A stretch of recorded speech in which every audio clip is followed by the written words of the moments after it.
Hello, everyone, and good evening, and welcome to another Chasing the Puck Live. Thank you very much for taking the time out on a Monday to give us a listen and talk through the hockey from the last 7 days, and obviously catch up with all the news and thoughts and opinions of everything. Obviously, it's really great to have everyone watching. It's been a really good week. Hopefully, team won. If they didn't, sorry about that. Apologies. But yeah, it's been good. Thank you everyone who has liked and subscribed on all our socials the last couple of weeks. It's been a lot of fun, a lot of fun talking to different people and getting your opinions, your thoughts, and adding the Google form that we did has been a very big help for people to help shape the show. Because that's the thing is, I want to talk about the things that you guys want to listen to, really, and my thoughts and opinions. So once again, thank you very much for everyone who has sent them over. The form's still open, so obviously if there's anything that you guys want to do, send it on there, or alternatively, drop it in the chat, and we can get talking about the things that you want to talk about. So thank you very much. Taking time away from making dinner, watching, relaxing, getting your nails done. Who knows what you're doing on a Monday night, but we don't judge. So yeah, I think obviously the first thing that we really wanted, there was a lot of people were discussing that we kind of missed with the live show on Monday and then all the podcast and everything being out, is the situation in Fife. Of course, it's been a season. It's been, the fact that they're only in February, and it probably feels, if you're a Fife fan, probably feels like this season's just been absolute hell. One thing after another going wrong, circumstantial, with people leaving, coach changes, and just trying to survive and produce hockey to a high standard with the players that they've got in the building. A coach that's doing his absolute best. And then obviously the news that the ownership are looking to sell that came out last week. So, a lot of people are asking, what does that mean for Fife? And for me, the most important thing is that they finish the season, do everything they can. It wasn't a great weekend. Yes, we put on the bingo card for them to win a game, just to give that moral of support. And, there's probably a couple of things I just want to say is that we did release some articles in the week about, the news of everything, what the league has said, what Fife had said, and opinions and thoughts, and what it would look like for other teams to fill that gap if it needed to be. But one thing I will absolutely say is that, we've been ardent supporters of Fife this year. They've been very kind and courteous to me this year, and they didn't have to, the staff, the players, social team, the fans. And, there's nothing more in this world that I want them to obviously get an ownership that comes in and relights the Fife fire. And I know obviously talk about where that would look is, it's all circumstantial at this moment in time. People joking about Ryan Reynolds putting in a bid. Elon Musk was mentioned as well. I don't know if I can mention his name, but people kind of put it into local businessmen, people that got the finances. And I was thinking about it, financially for a lot of teams, the actual money that probably needs to go in to make the purchase, the players, the staff, the building, away travel, home travel, food, equipment, everything that goes through. It's an ardent task, really, to get that financial backing. And this is the thing, we come in a world where sport, I've been doing a lot of reading the last couple of weeks about football and management and financials within that realm. Just something really to read and stuff like that, because we don't really know. A lot of people have the conversations about TV deals and sponsorships and how we can grow the sport and anything like that. And just, if I had the money, I'd love to buy Fife. If I'm honest, don't have the money, don't tell Karina, because obviously she's got a wedding that she wants to pay for. So I don't think she'll let me change a wedding tack to buy a hockey club. But it's a tough one. You see it every week, the fans that make the travel, a lot of people don't have to make those trips. I when they were at Sheffield.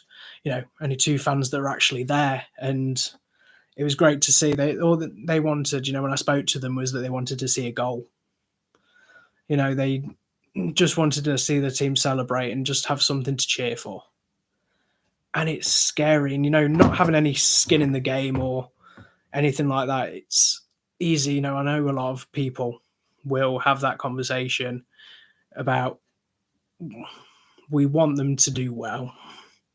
We want them to survive the season, and I get it when then playing an opposition that's not your team, you have that kind of conversation. But when they're playing your team, then you'll take the 2 points and you think it's an easy win. And they've shown, they beat Sheffield, they beat Storm, they have it in their locker what they can do and win games. And you look at the points, and at the Challenge Cup, of course, now we're in the business end of the Challenge Cup. Probably fair to say that playoffs is a non-existent dream for them to get there. Take a seismic shift in what they can bring to the table to win. Go undefeated, hope teams slip up and drop points and just squeeze through. Unfortunately, in the circumstances, I think that's too far gone. But got to remember, this is people's livelihood. Every time I speak to hockey players in interviews, I always like the now, what they're doing now. But one thing that has always fascinated me is the journey that they've had as players. All the hours traveling to go to a rink, playing pond hockey, playing. This is a team's livelihood first and foremost, but it is a livelihood for a lot of fans in that area as well. And it's a hell of a rink, best stovers in the business. I will say that. Definitely say that the best stovers in the business. But for me, I just want them to, obviously, someone picks them up. If they have to drop down a division, they have to reset, regroup. It's going to be a sad one, really, to lose a team, especially when we're talking, we've had conversations on the last couple of episodes of, I even said it last week, where the Elite League has this opportunity now to go big, get even bigger. The attendances are up. More people are looking at the product and know more about the players in the local area. It's been picked up more and more by the BBC, local BBCs, and different media outlets as well. And we've got this chance for it to grow and deliver something we want. And we don't want it to be in a position where it goes to a 9-team league. Of course, there's plans in place. There's always going to be plans in place, more than anything, where they're going to look at it and have a plan. Business acumen dictates that if you know of a circumstance, you've got a plan ahead for every eventuality.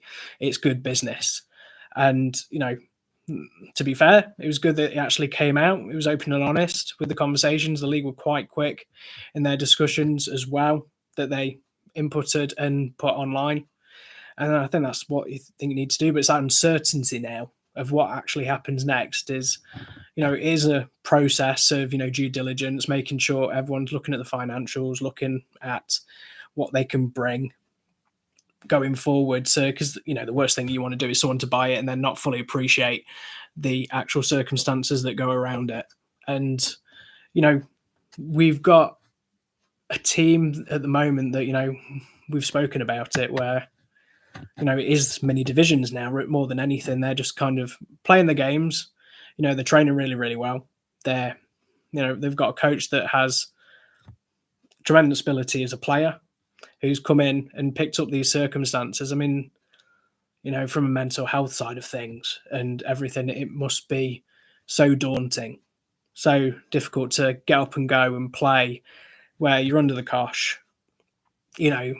short benched, being in a position that you just don't know what's going to happen next. And you've got to admire it. That's probably one of the big things that I really take away from it, that Fife have generated some really good moments, some really bad moments as well.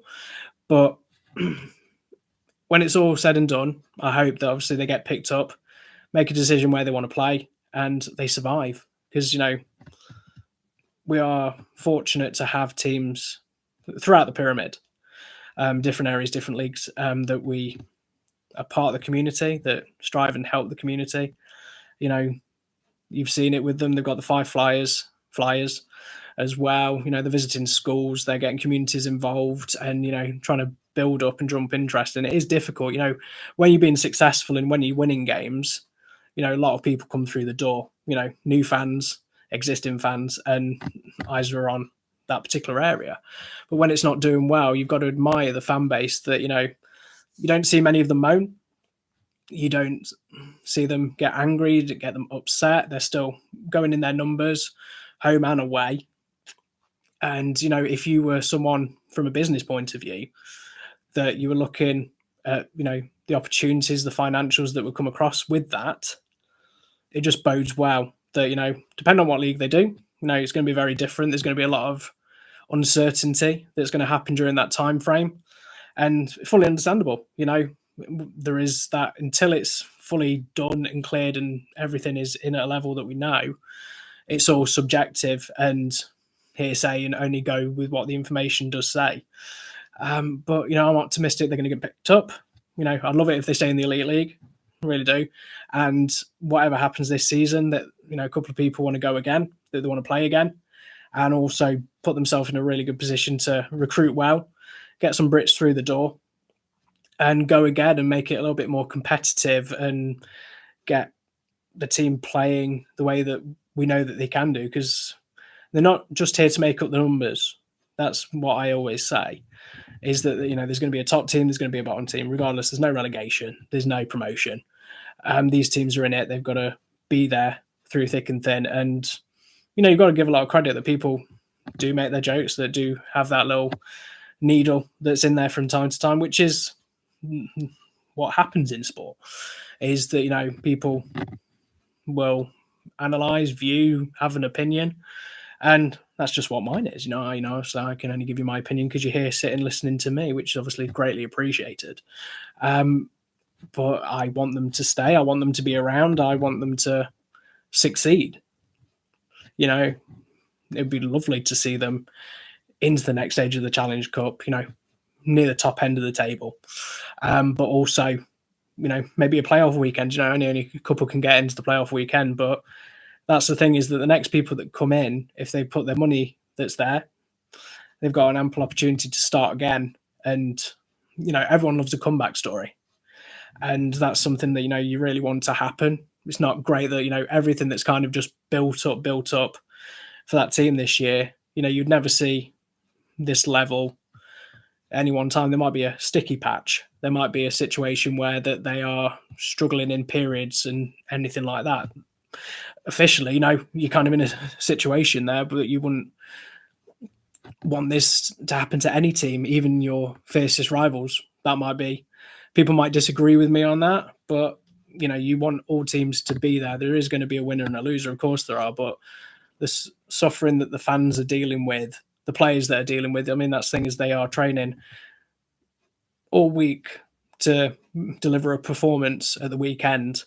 There's a lot of try, there's a lot of effort, but when you're going down and losing and conceding so many goals in the first period, that you've got to go to the locker room and be so dejected and go again periods 2 and 3 to make a comeback, to save face, to put a performance in for the people that have paid for it and are there to support the team thick and thin, and they're all going to get it through together. And I just believe that, if the right people come through the door and, they want the Elite League, that's fine. If they want the National League, that's absolutely fine. How they want to do it, that's not for me to say. I have a personal preference. Of course I do. Where you want them to still be around. They've got their anniversary. They posted it today that they've got the live show for the anniversary soon to celebrate the past. Want them to survive in the present and then flourish in the future. So for me, Fife, we're supporting them. We always do. We kind of, I'll put you on the bingo card again for winning a game, because I know between now and the end of the season, there will be more wins in that bracket. Who against? Can't tell you. When it'll happen, can't tell you. But it's going to happen. And I'm confident they can pull themselves into some really good performances before the end of the season. And if for any potential buyers or any people that are going to see to put an offer in, we'll probably see how loud the fan base is, how good the Stovies are, of course, and that there's a tremendous potential for a team to succeed there and generate a hockey club for many, many years to come, like they have been from the longest time. So going on through that one there, that was obviously the five. Thank you very much for the five fans and the non-five fans that send that question through with their thoughts of what it was going to be, and then taking it up from five. The next question was regarding the Cardiff Devils. So kind of a change of tack from the questions that I had originally, because obviously they beat the streak. They beat the streak on Sunday. They did beat Guildford. Considering how long the game took to go ahead. Obviously, people were questioning about the game being delayed and the circumstances of, the 50-50 being drawn, how late it was in the evening, trying to get everything fixed. And then, comments and stuff like that. It's not ideal that, a game starting so late that it did as well. Both teams, I remember seeing a post that someone put that said with the injuries that Guildford have, and Cardiff have, they were probably better if it was postponed and then reset, regroup for another fixture date. Really great for Guildford to get another sellout. I think that's one testament. We spoke about attendances, and the fact is that the buildings selling out at Guildford is, it's really, really good. This is what you want. You want packed out buildings. You want noisy buildings. You want people talking about hockey and visiting hockey, and new fans coming in, and fans coming back, and having that consistent flow of income coming through by on the day tickets, which lead from 50-50 shot off the back. Just so many different tangents that money can come through the door is by having more people in the building. And that's only going to build, especially with kids as well, the signing table and everything like that. So when people said, what do you think of Devils' form? It was mentioned, it wasn't really the form, it was the injuries. And, you only can look at the injury list that's kind of taking shape at them, for the last few weeks. Since the Continental Cup, still a great victory for the UK. They performed really, really well, really admirably to get it done there. But when you think of the amount of players that are out at this moment in time that are on the injury reserve and everything that's just there at the moment, it's quite surreal when you think of the numbers that are out. Ben Davis, Pelini, Fournier, Brandt, Duke, Hunter, Josh McDonald. Take anything out of that from a team. We said early in the season about how many preseason games they had, how many numbers on the roster. Bailey's getting ice time, Bailey Airwood, when he's not at Bristol, of course. But, regardless of what team you are, taking such a high number of bodies out the building that are unavailable, that, there is going to be a problem. That's the thing is, with injuries, the factor that you have to imagine is that, they're playing a lot of hockey, some high intensity hockey that they have, in the Continental Cup, in the Challenge Cup, in the league. And, there's always a mixture. If players are injured, they're out. There's other players that will have knocks and niggles. The more that they're playing, the longer ice time, having 2-3 lines full of complement, there's going to be a lot of hockey that's being played. You take a couple of silly penalties and it's just going to be a lot of hockey and a lot of minutes on the ice for those particular players. And, you look at it and you think it's tough. A lot of people were kind of looking at where the Devils were. And admittedly, everyone says about the drop-off, the Continental Cup, but there is that obviously situation where injuries, not making excuses with the injuries that are in the door, it's a factor. You've got to look at it as a factor, of course you do, is you look at any team, that number, if Belfast had that many out injured, if you had Steelers that had that many players out injured, Panthers, Blaze, all through the line is that you take a couple of bodies out the building and you're playing longer hockey and you're trying to fit these games in after, a weekend, couple of days, not making excuses about the fixtures, Devils play on Wednesday, play Saturday, Sunday. More injuries that come through. I mean, obviously factoring in, high intensity, playing in the semi-final against the Steelers, and then, playing a game against Blaze that, it's not an easy game against the Blaze. And then to go against Guildford that have been playing really, really well. Short bodies as well, but they've been playing into a high intensity. And, it's tough. And I think it bodes well for the Devils to have that win under their belt before that they go to the next or the second game in the semi-final, second leg at home against the Steelers. It's going to be, European nights for the Devils at the Conti Cup. How loud and proud and how noisy it was with the people with the drums and the megaphones. It's going to be a tough place to go, especially on a Wednesday. Which, I mean, at this moment in time, it just seems like they're playing Devils and Steelers just play every day, every Wednesday this month from what I was looking at. So, step in the right direction for them. There's obviously a lot of points to drag back, bring bodies through the door, but, on their best day, they've got Carruth, they've got Bounds that can stand on their head at a moment's notice. Berman, who obviously can come in as well and do a job. They've got players that can damage and score. Defensively, they're sound. Yes, it's going to be tiring. It's going to be tough for them. But great that they got the win. Injuries do not help them. Of course they don't. But, in any job that you do, if you're short of staff and you've got 5 or 6 people sick and you're on the phones, more people are going to answer the phones. More people are going to have to do emails to coincide with the injuries and sickness and anything like that. So it's a tough challenge for them to play so short. If they've obviously able to bring people in, I did say about the transfer deadline when I was talking about what you want to talk about this week. Yes, I fully understand it's not like Sky Sports where people will be standing out the Vindica Arena with a microphone and Cardiff fans shouting when they say that they're signing a particular player. It's not those days of a transfer deadline. It's the registration, of course it is, of trying to bring people through the door that they can do if there's any availability before the registration deadline hits on the 15th.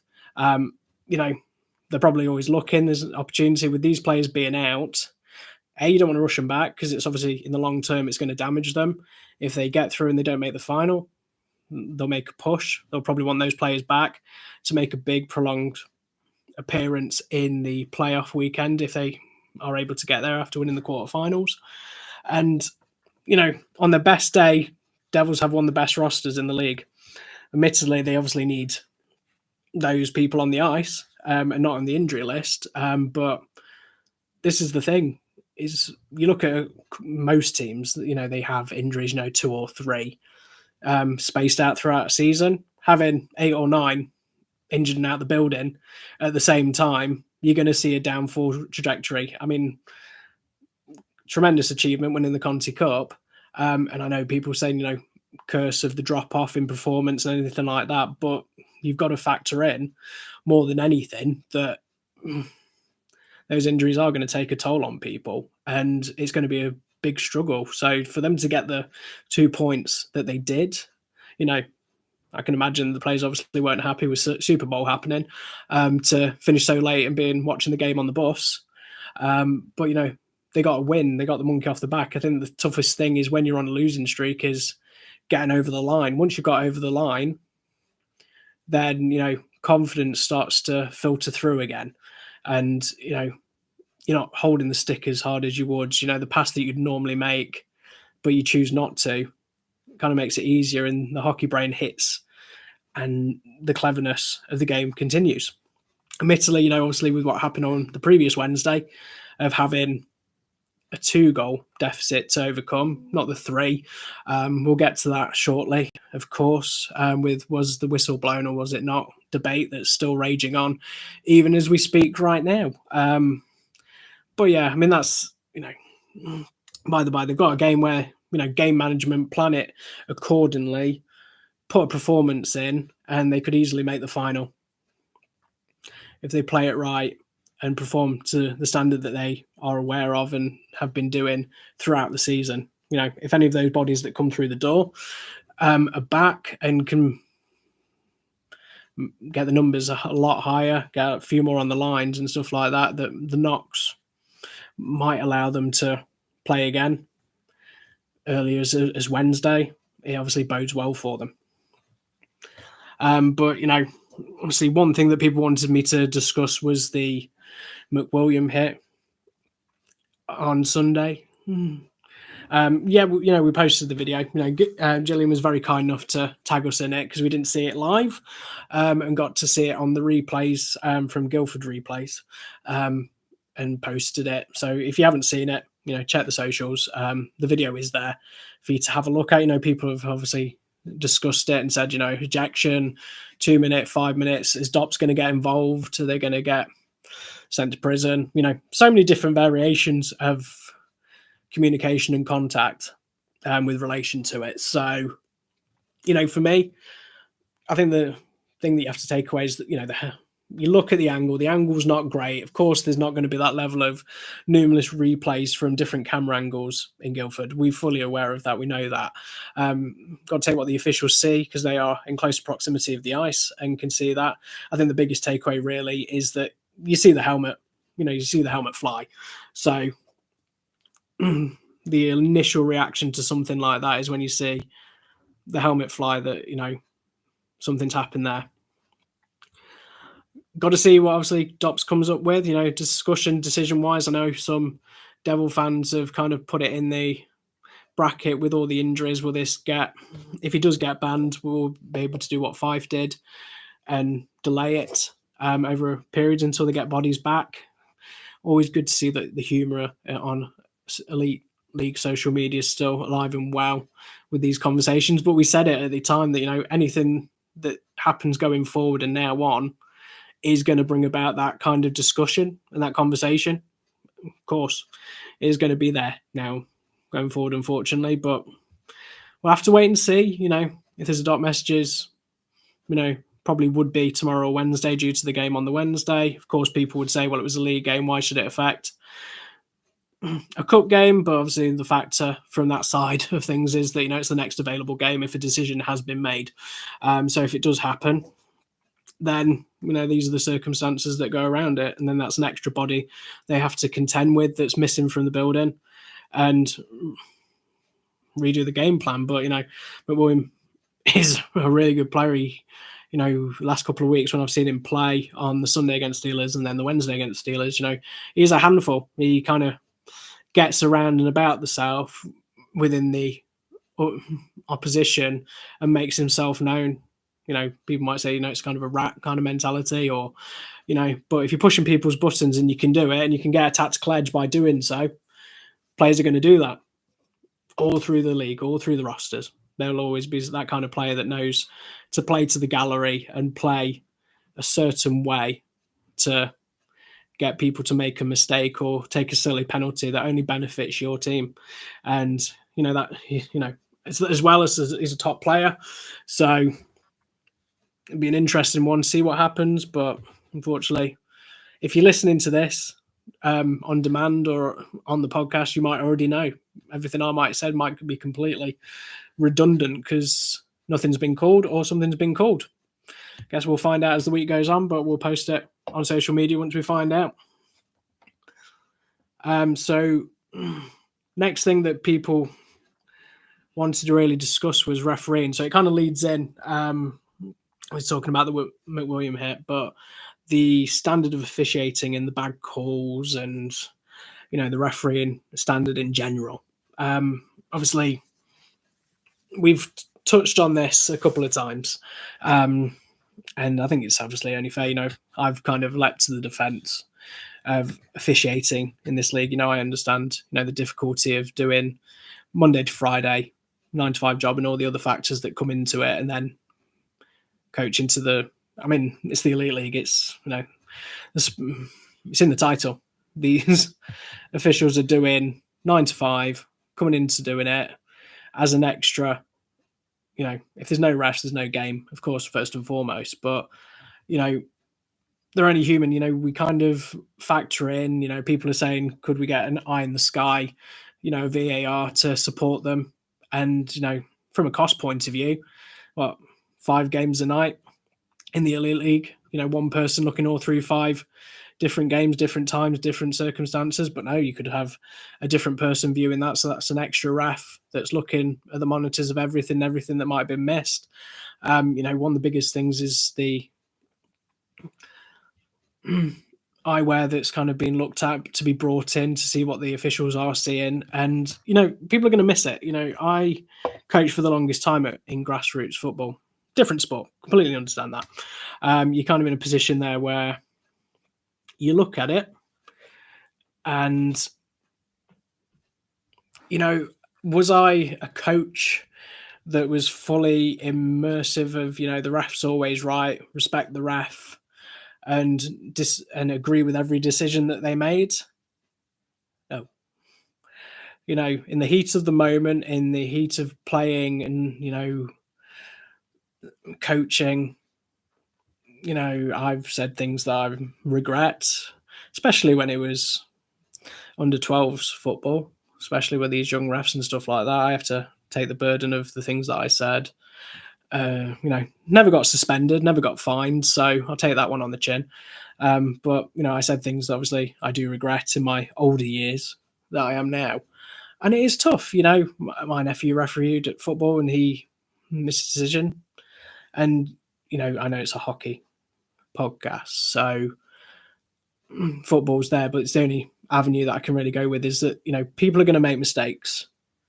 People are going to, how fast hockey is. I mean, for me, recording it, I tried to record everything, but how fast the game actually goes and how quickly the puck moves and, you're following the puck, you're following the action and the pattern of play, and something happens to the left, to the right of you, to the side of you. Yes, there's more bodies, there's more officials that can see those things, that if the person closest doesn't see it, that someone should be able to pick it up as well. Of course, fully understand that, embrace that. But the thing is that, when you are watching a game, we have the luxury of, if you're watching a stream, of course, the first thing that you can do is watch the replays at 4 or 5 different angles, slow-mo, fast motion, so many different variables that a replay can be done. Commentary can either put you in the position or have a slanted view, a bias of, the decision, if it is for their team or if it is against their team. Of course they will. Look, this is the thing, is that being a ref is a very tough job. It is very, fan bases are very, very, very much in a position where they want their team to win. They want everything to be seen. They don't want to be hard done by. They don't want to be penalised for a decision that goes against them, of course. And, I've been in situations where you're thinking, if that was me, I'd be absolutely distraught that decision was made for your team. But then in the other options, if it doesn't happen, you think you got away with one there. They balance themselves out in the level of probability as time goes on. And, we hear about it, players taking in their own hands because the decision hasn't been done, something certainly happening, and it kind of leads to flashpoints.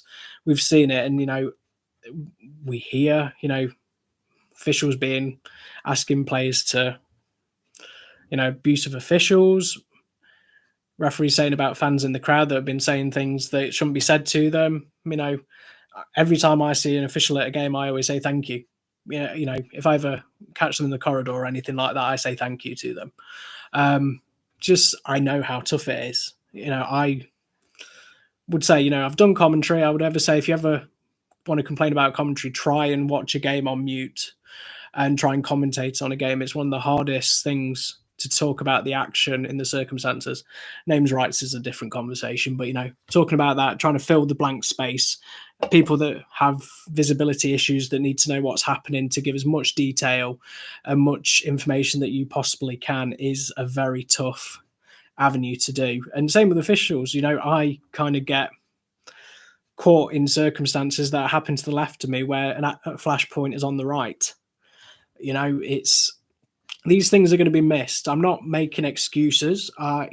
We want these things not to be missed. We want the right decision made on the evening. We don't want a game to be decided by a decision that should have been made that hasn't been made, and then in hindsight needs to be looked at again. But as I've said, as soon as a flashpoint happens, if it's a decision or something's been missed, guaranteed, on social media there'll be a video of it, and then people will throw in their thoughts of it, and then you kind of get the counterpoint saying, do you know the rules? Have you read the rule book? This is why it's not there. This is why it's not circumstances that have gone. Do it. And then, of course, it kind of puts you in a position where you want the right things to happen. You want a game to be 100%, team has won and lost because the right decisions have been made. They've not been penalised. They're not taking a silly penalty that's just killed the game as a competition straight away. Absolutely understandable, of course. In those circumstances, that's what you want it to do. But these officials have social media. They have, do they Google their names? I've seen, certain officials that have been called out week in, week out. And, they might get called out on a Saturday and they're playing again on a Sunday. Certain refs have certain catchment areas that will referee certain games over a long period of time against the same opposition. And, I've seen it where officials are announced and people say, oh, not so-and-so, oh, can't be so-and-so, or so-and-so, so. And you're just a little bit like, we haven't got this big catchment of like 40, 50 officials that you can call upon. It's great that using people from abroad and people taking the step up and the challenges of, not just male officials, but female officials as well that are taking on the challenge, and they're doing classes, they're doing courses for these officials to grow and get better. I've said, I don't know the ins and outs. If someone is happy to correct me, that's absolutely fine. But, performance review, is something done, after the weekend's action? Is highlights being put together? Is there a package where you can get them all together on a Zoom meeting, an hour in the evening, and just go, this is what happened this weekend. What's the group's collective thoughts on it? Was it the right decision? What would you have done differently? Not even as a group, do it as a form, send the videos out and do it on a anonymous basis, really, for them to grow and learn, because they do at the beginning of the season with the new rules, and looking at different videos to, round robin through the tables and see what would you do, what would you say. And if that's happening throughout the year, I think it's only grow and get better, because all that people are seeing is that a decision doesn't get done. There's boos, which then collects the next 2 or 3 calls that aren't given, that everyone's on trial after that. Is that, if you've got the big screen at the game, you've got social medias that people on their period breaks will see a call that's been missed or the after effects of a hit, and it's not been penalised. But then these things go in the bank, is that players will see that that's been missed. You can have it a look through that. And if you can do it, it would be an ideal world where, great if they get them sent and have that feedback, because week by week, we're seeing it more and more that, DOPS posts, there's no videos. Same with the Bruncheon bans, of course, for the National League as well, seeing brief description, exactly what's happened. People can get it on the highlights. Some are on the highlights, some aren't on the highlights. Some are live as the game goes on and they're dissected and discussed. And there is just this kind of chasm where a trickle effect happens, is that, people will see it, people will contend and contest and make a decision of it, where you look at it and, there's been a few that I've said at the time that, that should be a penalty. And then you see it in hindsight and you're thinking, okay, I need to be keeping quiet on that one because that was nothing and that shouldn't have been done. And, that's the thing, is that's me with all the time in the world looking through the footage over and over again. And that level of clarity, these are people that are looking at a high-speed hockey game where, I would love to know how fast some of the players go on full pelt on skates, where the game is flowing and a lot's happening in such short space of time. It's loud, it's noisy. To put themselves in a position where you can do it, and If they can, it'd be perfect. Obviously, Anthony's just kind of posted in for everyone to just say, the incidents sent out for clarification on incidences. They're not doing videos, but it is the plan. I mean, if they're doing it with the game review panel and the process and getting it right, and the next video, the next step is video explanations, that is absolutely perfect. I do appreciate Anthony taking the time to add that in, because that's the thing, is that this is what we want. I'm not saying, the video explanations, get them sent out straight away, but I know that previously they tried to do that before, and if they can do it again, it kind of, one thing that I always say is that if in the lack of knowledge, people make their own opinion. So if something comes through, you might not necessarily agree with it, but if there is a video there and there's an explanation there, you can actually say, okay, that's how I can see, that's how they've interpreted it. And people saying about refs being mic'd up and given an explanation during the game. I don't think we'll ever leave an arena if that was the case for some of the decisions and what happens on a day-to-day basis during the games. Obviously I get that in the NHL they do, the mic'd up and say, so-and-so for fighting, roughing, and all that sorts, and different variations they do it. But this is what we want, if there's the opportunity to have people explaining it. But going back to the original point, really, is that, officials are doing a good job. It is a very tough thing to work the 9 to 5 and bring themselves to go to such a high level performance, not just in the Elite League, but the National League, to deliver on these games that are thick and fast, where they know that any decision that they make will go through a tight lens during the game, after the game, during the period breaks. And then obviously if something's kind of missed, it kind of disrupts the flow, and the fans, of course, seeing it as well, because they'll look, it will be readily available if people know where they're looking. And then that can change the mood of an entire building, and then fans get on the back of them, and it's a very tough, challenging job. I've said, would I do it? No, I can't skate. That would probably be the first issue for that, but I don't envy them. Really don't envy them, the kind of decisions that they have to make. It's not clear and cut night and day for some of these decisions. There's so many minuscule factors that they need to factor in, and to make a decision with seeing it once, and obviously they can't go to the screen for every single thing, and they've got to make it quick, fast decision in discussion together, make it quick, make it fast, and hope it's the right one. So that's where I am with the level of officiating. Yes, some calls were missed this weekend. When I see you guys for the next episode, there's going to be calls missed this weekend. In the week, every single game, there's going to be something somewhere down the line, down the pyramid. Something's going to happen. Something's going to be said. Something's going to be missed. Yes, we want it to change. Of course we do.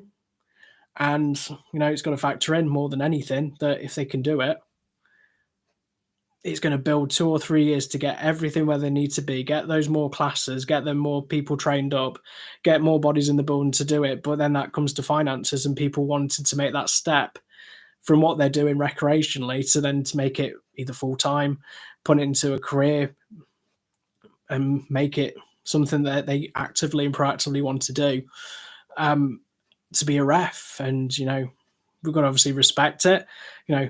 No one's necessarily going to agree with it, but put themselves in a position where it's a tough challenge. So, yeah, that's officiating. Neil, obviously, good evening as well. Just want to obviously say happy birthday for the weekend. 4 points for the Belfast Giants. What a way to have for your celebrations, for your birthday. Really, really well done. And probably, hopefully, an enjoyable one, which leads me to the next question that I've got. Are Belfast now cruising to a league title? So, yeah, I mean, cruising is probably not the word I would use. They are in the driver's seat. Looking at the results, the way that everything went over the weekend as a whole, there's so many different accumulations of factors. How does the Challenge Cup go over the 2 legs against Panthers? This Sunday that they've got to play the Steelers, they've got a weekend against the Devils, playing Panthers again, Coventry. There's so many different factors. It's so early on. And, we spoke about injuries earlier, where anything can chop and change. And, good place with the points that they've got on the board.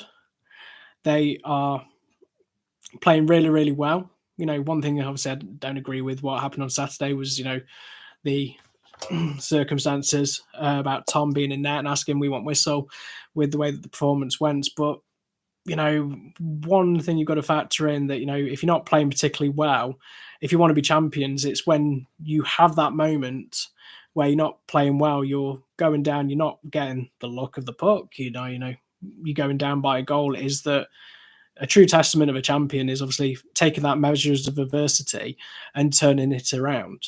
Shootouts are a lottery at the best time. It's an individual talent who's taking the shot, the confidence of a netminder, confidence of the forward or defenseman who's taking the penalty shootout there. But, got to look at it with the way that the performances went.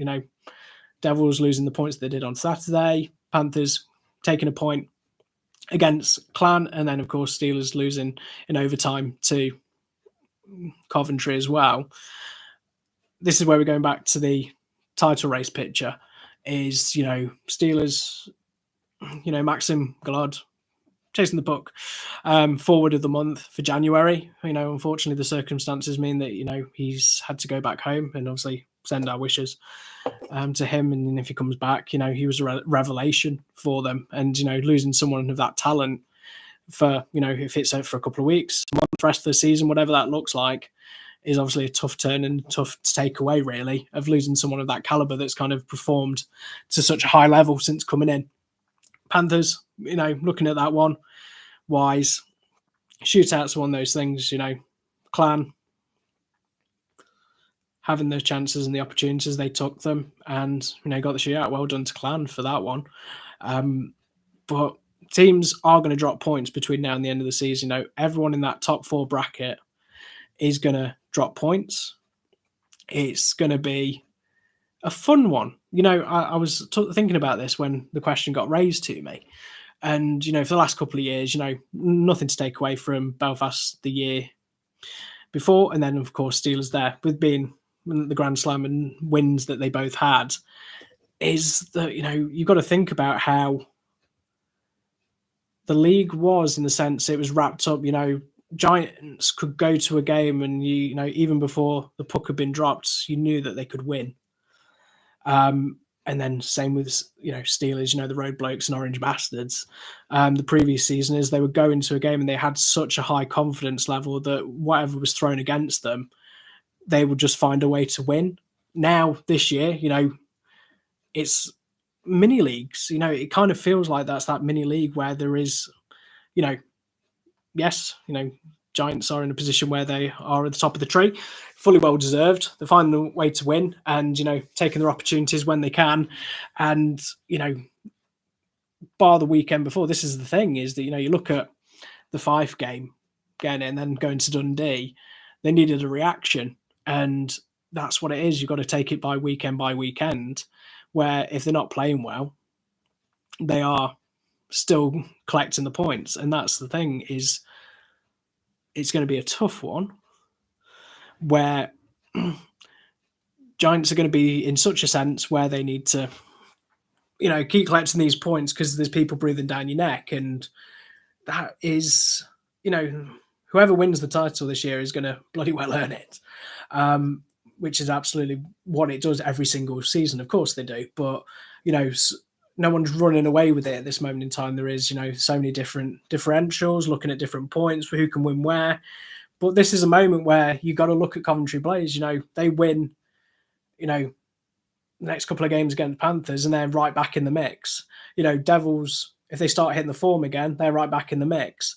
But then you've got to look at teams as well where, Guildford, Storm to an extent, Clan, Dundee, even Fife as well, is a lot of these teams can pick up points. They can take them to overtime. They can get the wins. And I don't think it's going to be decided really as much with these games going ahead where, who takes the points on Sunday, or, the Valentine's Day game between Steelers and Giants. Yes, that's going to be a factor as well.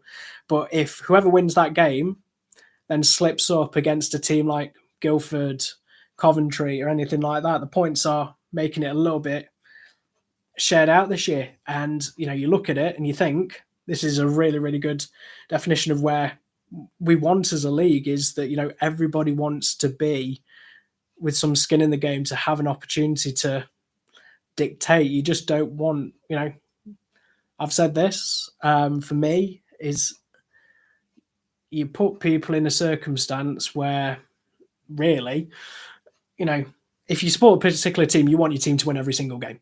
Of course you do. And then you do it, you look at it and you think, yeah, of course you do. But there is going to be slip-ups as well. The top four playing each other is going to factor into it. But if you do really, really well against those top four teams, taking the points off them, of course, but then we've seen it before where teams are just really good at the top end of the table, taking those points.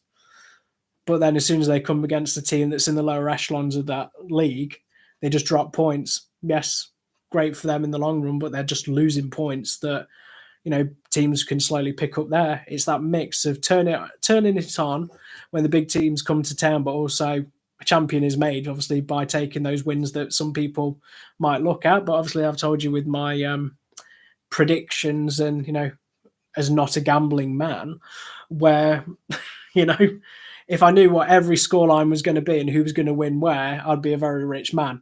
But, there is so many different factors. There is so many different levels where a team can go against an opponent and then just turn out and get unstuck and unglued. And then it opens up a new conversation. How many times, the weekend before, it was, certain teams thinking, oh, we're back in this. Belfast have dropped points. And now Belfast fans are thinking, oh, the other team's dropped points now. And I'm getting messages saying that they're going to cruise the league title. And, you look at Panthers, the form that they've been on, considering last season, the changes. And, of course, me mentioning it, people wanted Danny Stewart out and some players leaving after a preseason game against the Steelers at Sheffield, and their social media team getting stick on a weekly basis about how this team did not look like they were going to be producing anything, to now be semi-finalists going against a tough Belfast team where, in the nicest way, who's going to come on top after those two games? Got to be honest, I ain't predicting that one because obviously both teams have a really good place that they can actually be to put an argument together to win over two legs. And, as a neutral, as someone who is able to watch the games and pick them up from the streams, obviously I have to be mindful of that because obviously I know where people watch their hockey, of course, when you see some of the videos that people post on social media where you can clearly see it's not from the official stream. But, that's the thing is going back to the TV deal side of things is, could you imagine, from a world, if you wanted new fans in to get them together and watch, Panthers versus Belfast, those two games, it's going to be top billing, top viewing. But if you want to see them, buy the stream or go and grab tickets from the home and away leg, depending on where you sit. Because, I think there are going to be some tasty games. There's going to be a lot of talking points and it's going to be exciting. Who's going to win? Ask me in a couple of weeks when it's all said and done, because I have no idea who's going to do it. Same with, the Devils and Steelers. It's a final now where you could easily pose an argument that it could be Belfast versus Cardiff, Panthers versus Steelers, Belfast versus Steelers, Cardiff versus Panthers. There is just, you're probably thinking, well, it's, looking at the percentages, it's going to be one of those four. Of course it is. But it's so tightly contested now that, it's going to be fun. And this is what we kind of wanted, for everything that everyone said about the Challenge Cup, about the new layout, the new way it's done. I feel like there's a lot more impetus and excitement that there has been in the last couple of years, the way it's been done and what it's produced. And obviously I'll be looking forward to watching the semi-finals and the final when we finally know what's happening, who's part of the building, really. So obviously there was a lot of questions. I've covered them all together, but there's one that really interested me as well that I really enjoyed, was talking about if a GM. If I was someone who just had the money, financially, I know I said I can't buy Fife, unfortunately, if you missed it from earlier, still can't afford it. I've not won the lottery between this conversation. Is if I could pick a team, basically just pick a plot of land, pick a city, and pick a team. What would you call it, and what kind of team would you produce? Obviously, being based in Nottingham and geography, I think I would probably buy a plot of land in Derby. The Derby Rams would be the team name. I would call them the Derby Rams, and probably look at building a team that could just be champions within 5 years. Of course, you've got to aim big, dream high. Players to bring in. So someone said, who would you bring in now from the present roster of players in all the leagues? So I thought, this year, Derby Dynamite is a good name as well. But because the kind of question, the MVP kind of things is who would you bring in? No budget, no fee too big, no anything like that. So this year, if I was able to take a pick of people that I would bring in, probably Greenfield would be the Derbyshire Dynamos or Derbyshire Rams netminder that I'd bring in as my first signing for the new look team that I'm creating, that I have no money to purchase or anything like that, because I've got a wedding to pay for. So hi, Karina, who's just turned in. So she knows that I'm not buying a team. She's been gone a day, so I bought a hockey team. So defenseman, so starting six. So Tansy would be the one. Looking at it, I'd probably say Gabe Bass. Just seems like a really, really good player as well. And obviously, I've got to make sure I don't just put all Steelers players because, people will get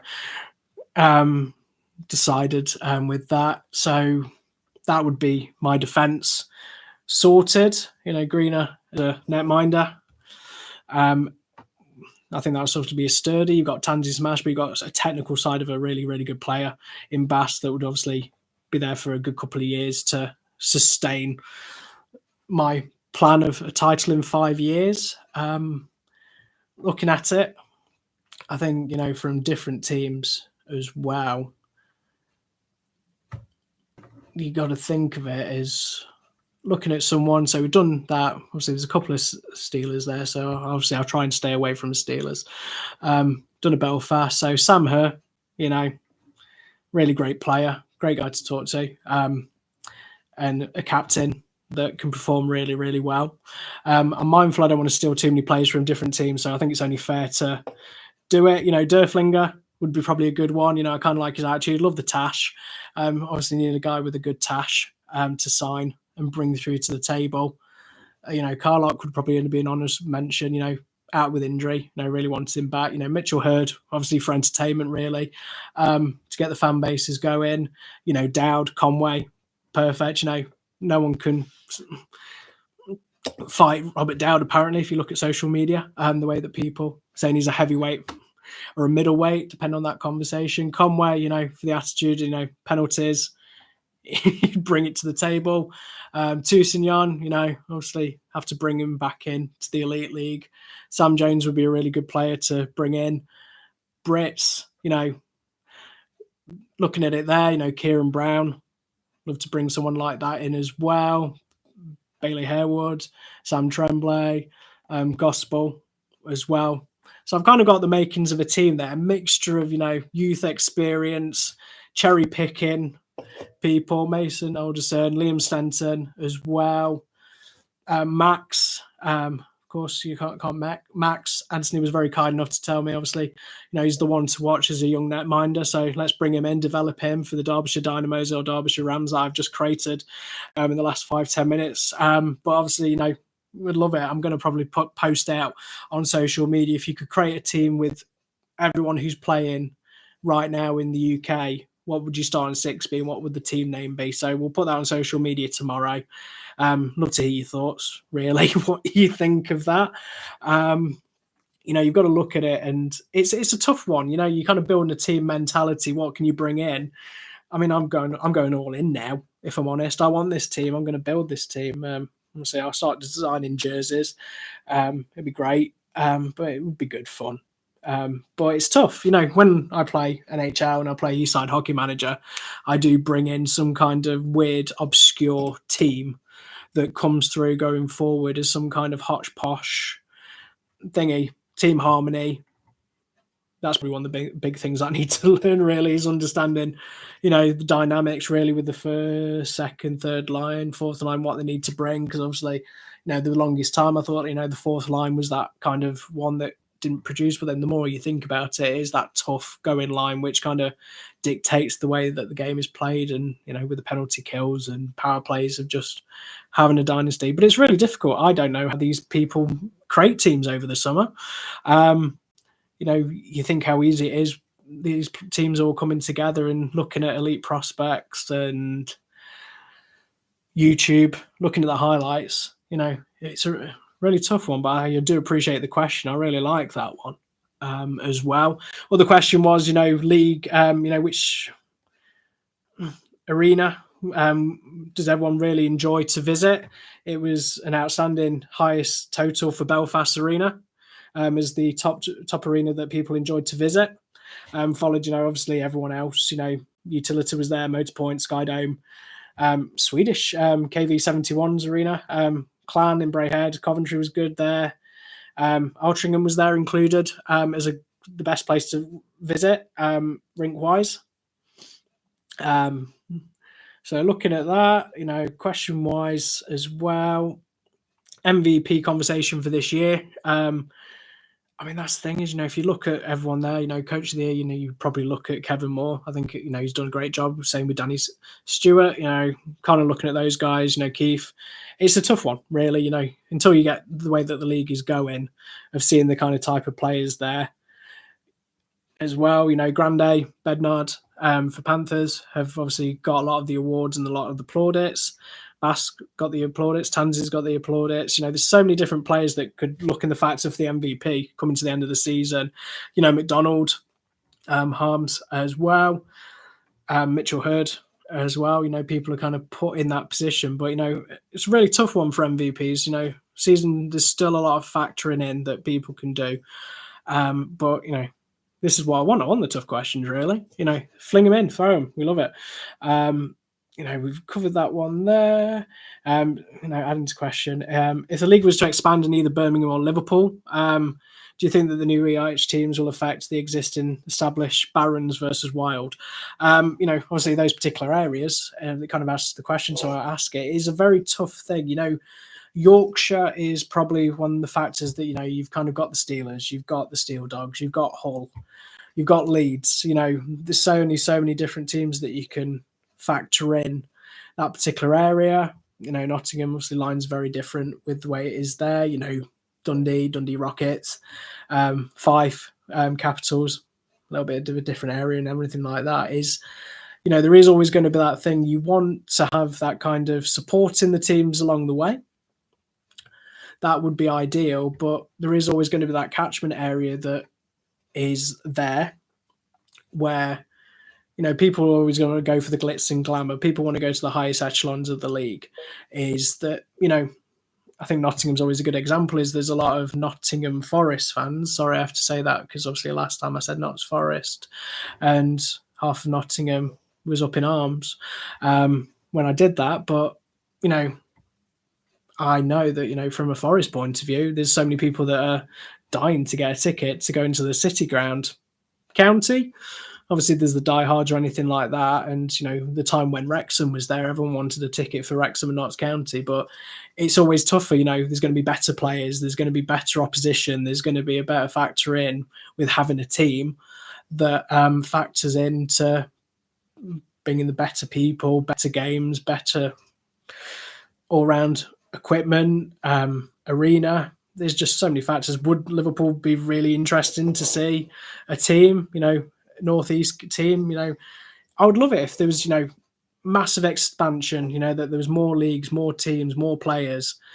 Obviously, there's not enough players that can come from Europe, America, and Canada to fill these slots, and young Brits that can kind of come into these buildings. But we've got to be lucky with what we have. When I started the conversation today from the show, begging and pleading, Fife to be around and someone to buy them, it would be great. I've said this, would it be great to have more leagues, more players, more teams? Of course it would be, but expansion at this moment in time is probably a tough one, really, because we've just got to make sure everything in-house is in order, that we've got the best players, the best officials, best on and off ice, which we have in spade, really, that we do with, off ice, everyone, what the work that they do on ice, the work that they do, everyone, from social media teams to DJs to announcers to social media channels for all the clubs, that they're battling hard to make it the best seat in town. And we're very fortunate, we're very lucky that we've got, all those things plugging together for one cause and make it the best that we possibly can be. We do moan, we do fight, we do stay classy, we do get obsessed, we do get rent-free, we do go fishing. We do go, it's a family sport, but, we all get on with each other. There's nothing better at playoff weekend to see so many faces that you've spoken to. Some people I don't recognise, but some people I do. To have a chat and a chin wag and talk about the good in the moments. Because once it's all gone, off the season, I become cricket boy and start watching cricket over the summer because somebody's got me into watching cricket. And basically I'm counting the minutes and the seconds that the hockey's back. It's nice to have a nice little detox and get away from it all. But once that moment starts, when, the podcasts start hitting again, signing announcement comes in, people start making their predictions, people start making their, this is going to be our year. Some people say it more than others, if I'm honest. But, we're getting there.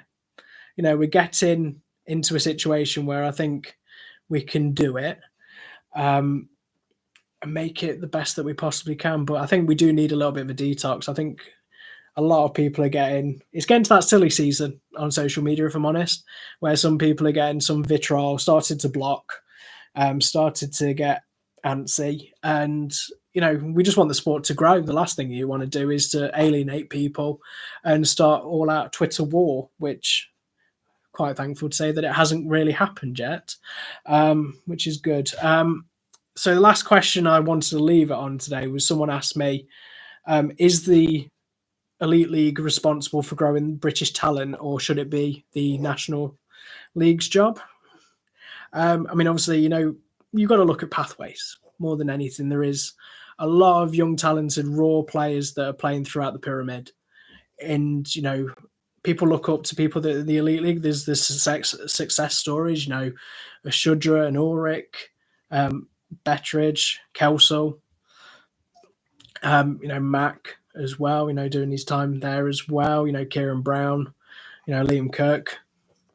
And, a lot of the young Brits that are up and coming as well. The Lions have got some very talented players as well. Throughout the league, there's probably 5 or 6 players that you could think, in a couple of years' time, I could be talking to them in an interview, asking them, how it grew and how it developed. And, there's a lot of people that are doing that stuff. I feel, at this moment in time, wherever they are, it's, the National League, they're plying their trade, they're learning, they've got the best coaches to learn and develop them. Because a lot of these, the factor is, these guys are young, learning their trade, but they're still doing a 9-to-5 job.